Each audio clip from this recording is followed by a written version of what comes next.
Today we're going to talk about identity in the enterprise and what it means to buyers, really, where it's all headed. We're going to talk with one of our guests today, who is Shawn Keve, Executive Vice President for Simeio. Thanks for being here. Thank you. Thanks for having me.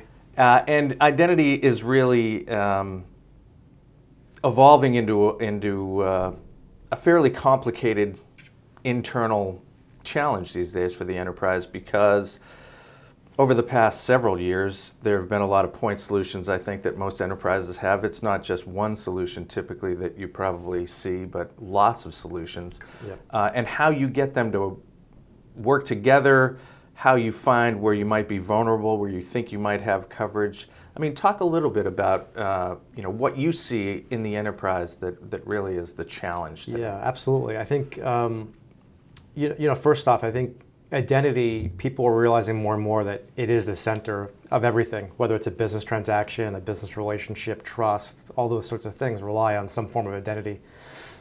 And managing that and making that easy for the customer and so forth. But like you mentioned, in the past, though, it's been a highly fragmented space. You've got a tool for everything. I've got a tool for privileged accounts. I've got a tool for access reviews. I've got a tool for provisioning. I've got a tool for visibility. I've got all these tools just for identity.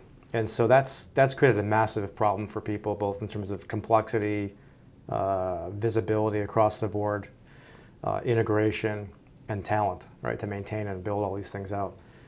As well, just like IAM has been fragmented, it's really been siloed from the rest of the security world. So you've got this lack of control and lack of security across the board. So that's been a challenge for pretty much any customer out there that we talk to, or any prospective customer.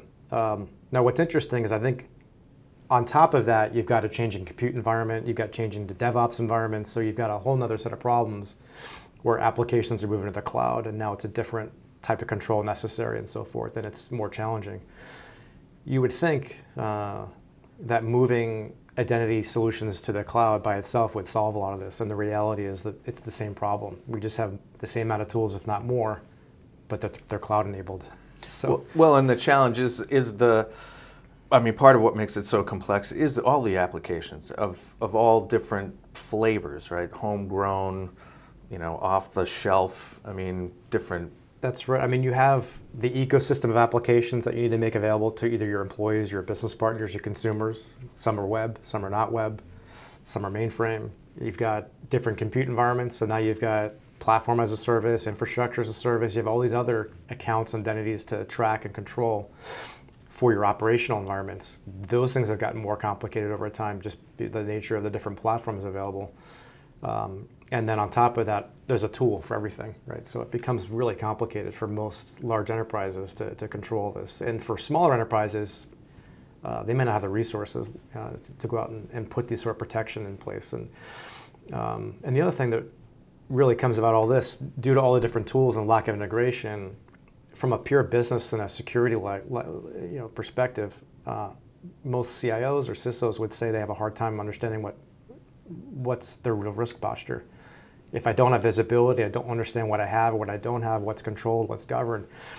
It's really uncomfortable and really awkward to be able to state what your risk posture is. So that's a huge issue. Well, and so when you engage at that level, at the CISO level, what is it that you're advising them to think about initially with regard to what they've accumulated for solutions? Well, the first thing is we try to get people off of the tool mindset, because I know a lot of people like to jump to a tool.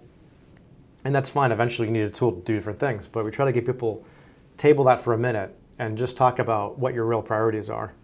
For some, that's going to be around risk posture and getting visibility. For some, that's going to be about agility and maybe digital transformation and helping the company, the business move to the cloud. Those things matter. And if in the risk and security realm, it's let's work together to define what the risks are and prioritize them. You don't need to tackle everything day one. You don't need to automate everything day one. But start with the priorities, and then you typically what you do is talk about visibility first. So we can offer IAM services that will provide visibility out of the gate. Then you can figure out what do I need to go tackle in terms of automation. I think where a lot of people have struggled in the past is you have product and software vendors selling this utopia of automating everything. And it's unrealistic for a lot of companies to do that. And it doesn't, at the end of all that, they haven't actually solved the problem. They're no less visible, they're no less in control than they were when they started. So that's our number one thing. It's a little bit counterintuitive, but let's start with the main drivers. Let's start with establishing visibility, and then put a nice roadmap in place where we automate where it makes sense to automate, and maybe don't automate everywhere. That's fine. It's more important to have the controls in place, and the visibility is necessary to even establish those controls. Well, and it's a dangerous world, right? I mean, to have vulnerabilities right now, obviously that's what all these point solutions are trying to solve. But without that larger visibility of where you're vulnerable, you just are at risk. Absolutely, absolutely. And at some point, like I mentioned, there are a lot of people out there that if you're a secured organization, you're frankly supporting your enterprise's ability to go out and offer services in the marketplace. And if you don't have that visibility and you don't have that control, it's really hard to go full steam ahead into that new marketplace or into that new consumer app or whatever it might be if you don't know it's secure. And we know one thing: consumers expect privacy control, they expect security, they expect trust. And if you're not comfortable doing that, you're really just, unfortunately, an inhibitor to the business. So taking a step back from solving the point solution challenge, what are the political challenges that somebody in that level of an organization faces? I mean, where is the resistance that you see, and what are they kind of talking to you about well, we can do this, we're not going to be able to do that? Where do you see kind of well, sometimes friction? There's natural kind of fear of change, whether it's going to a cloud model or something that's maybe not as doesn't feel like it's under your control. That's usually something you can get through education, though. When you talk about, if I'm talking to a company X and you ask them, how much investment have you made, or how much advancement have you made around your own controls in your data center and so forth? Are you SOC 2 certified? Are you ISO 27001 certified? All these sorts of things. And you compare that to most service providers being able to have those competencies in place, then you start to realize, well, in some cases it might be more safe using a cloud or a managed model of some sort. But then naturally, the other natural resistance you have is some people have a fear of giving up control, maybe for job security, right? They have this idea, well, if I move something to a cloud or to a managed service, maybe I'm less valuable. And so again, that's really more of an education. One, you need to educate people. It's not about replacing resources, it's about making them more efficient. And just like you would with manufacturing operations, manufacturing tools and so forth, it's not meant to replace people, it's meant to make those people in the business more productive. Well, and as you mentioned earlier, there's a lack of talent anyway. I mean, it's not like there's this huge well of people. Yeah. So you need to create efficiencies for the ones that you have. Exactly. And what I've seen over and over and over again is usually there'll be a small team, maybe one person, that's sort of in the IAM realm for this company, and it may not be their primary job initially. But this poor individual is being piled on one tool after the other. Go investigate this. Go research that tool. And it's really not even fair to the employee to expect them to know all these things and ramp up and keep up with all the different point solutions. So, once people realize it's not about job security, it's not a threat to job security, it's about making the overall operation more effective and supporting the business drivers, then these resources can be freed up to be more strategic and to actually focus on what is identity and or security or risk controls. What are we doing to help drive the business forward? What are we doing to help be rapid so that we're not the bottleneck to providing this new service or this new offering or this new application or whatever the case might be? So what are the dance steps that begin to happen once they say, okay, yeah, we need you guys to come in and really kind of sort all this out with us? What are the progressions that take place, and how long typically does that go on for? Yeah, so the time period, it depends on how advanced the organization is or how far along they are in their thought process of where they want to be and understanding all these things. So it can be, so typically our first step is we get together and, like I mentioned earlier, come up with what are our primary goals, identify the key stakeholders, understand what the stakeholders are looking to get out of all this so that we understand, to make sure that we're aligned with the business and that we don't have any friction that's unnecessary. A little bit of current state assessment, and again, that can be for a large, complex organization that hasn't been through that before. They could spend 3 months or 4 months doing that. For others, you can do it in a matter of days to a week or two. Right? It just depends on what their priorities are and how much they want to tackle out of the gate. Then what we typically do is put that roadmap together that says, okay, we understand what the stakeholder needs are, we understand what the priorities are, we understand maybe where the gaps are, and based on this, we're going to come up with this roadmap, step 1, step 2, step 3, maybe a couple of things in parallel. It really depends on where the business wants to go. And that process, again, that can be anything from a 3 or 4 day workshop to multiple weeks, because you have to get stakeholders bought into that process and that planning. It really just depends on the nature of the organization. Some will take much longer just because they're a large organization and more people to kind of get on board. Right. But some are very rapid. And one of the nice things about once you categorize that is you can pick off tactical things, if you will, things that can have a short life cycle and a quick return, build confidence of that organization, build confidence of the team, show success to the stakeholders. And that's where the power of like these cloud solutions really comes into play, because you can stand something up and be up and running in days, if not weeks, and show, pull the curtain back and all of a sudden, hey, here's the visibility you're looking for. I don't need to take 6 months to figure that out. I can do that in a matter of weeks, if not days, to say, hey, here's what you've got in your environment, and here are the things we could need to go tackle. And it's amazing how fast you can do that, and you don't need to go through a 6-month evaluation cycle on technology. You don't need to go through another 4 or 5 month cycle on negotiating contracts with integrators and so forth. It's there as long as you want to go tackle it. It's there and it's available. So where are we in the adoption curve? I mean, as you're seeing enterprises on a regular basis, I mean, where are we? I mean, we're obviously fairly early, but yeah, at the mid to large enterprise level, where are they at?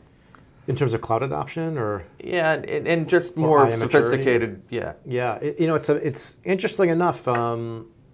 There's not a whole lot of IM maturity out there, frankly. I mean, we do a fair amount of benchmarking. We everybody's aspirational and everybody wants to be sort of similar within their peer group and based on their industry. But there are very few that are sophisticated, and it's not for lack of effort or lack of ability, frankly. It's because, like I mentioned earlier, the compute environment is changing so fast that it's just not practical to stay on top of it all the time, and not everybody's made a priority out of it. So and so are they being driven by the crisis at this point? Are they finding that we have a problem, and that's what's driving? Often, yeah. Unfortunately, often, so a couple examples. You have companies that maybe want to go public, and suddenly realize, well, if I'm going to be a public company, I have to have controls in place, and I have to have certified access. And they realize they can't do that because maybe they did it on spreadsheets before, maybe they didn't quite do it. That becomes an inhibitor. All of a sudden, it's a fire drill. Hey, we want to go public in 90 days. We don't have these controls in place. We don't know if we're going to fail the audit. That's a typical fire drill. Typical fire drill might be, hey, competitor has already we're in a multi-channel business. Maybe we're financial services. We're selling insurance. We're selling loans. We're selling this, different financial packages, but we treat the customer as 5 different customers because they're in 5 different businesses and 5 different systems and so forth. And the competition is eating their lunch sometimes because they're coming from maybe a pure online play where all that's pre-integrated. So yeah, a lot of it is a fire drill driven by some impedance to business or a risk exposure or a breach, like we've read about those. And we know that from the research, the overwhelming majority of breaches are compromised privileged accounts. Not always an insider threat, but it's an inside account that just happens to get compromised. So those tend to drive this fire drill, if you will, which is unfortunate. But the nice thing about it, like I mentioned, service or a platform like we've built with Simeio is we allow people to get the benefit of what they might get from a point solution, but we're not putting them in a corner. We're not locking into one vendor or the other. We're not locking into, it's ultimately part of an overall fabric, and so they can go and grow and add services as they go. So is there a simple initial step that somebody at a C-level can take to say, if I do this, at least we're going to be kind of a little ahead of it with regard to, not waiting for the crisis, but at least start to think about it proactively? Absolutely. And if they're looking to, some of this is an education process. They have to educate their stakeholders about what does this risk really mean and how real is it? And that can be it can be fairly abstract for people. So typically we'll try to help them explain a couple of different areas. One is, what is the actual risk? What does a breach or a failure around that risk point, what does that look like?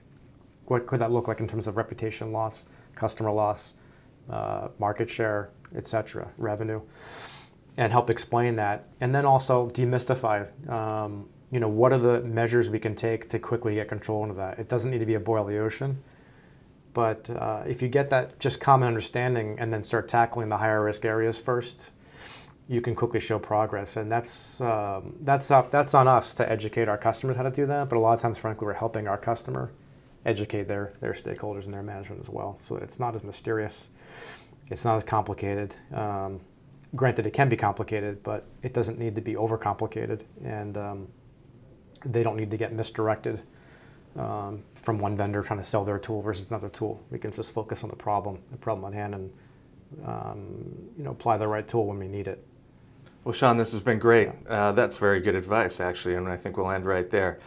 We would encourage you to check out all that we're covering with regard to identity at our Solutions Review cybersecurity sites. We cover everything from identity access to security information, event management, endpoint security, and we would also strongly encourage you to check out Shawn's company, Simeio Solutions, and everything that they're offering. This is an important decision that an enterprise needs to make, and you should be as well informed as possible. Shawn, this was very informative. Thanks a lot for being here. Thank you. Always a pleasure. Appreciate the time and insights. All right. Thanks.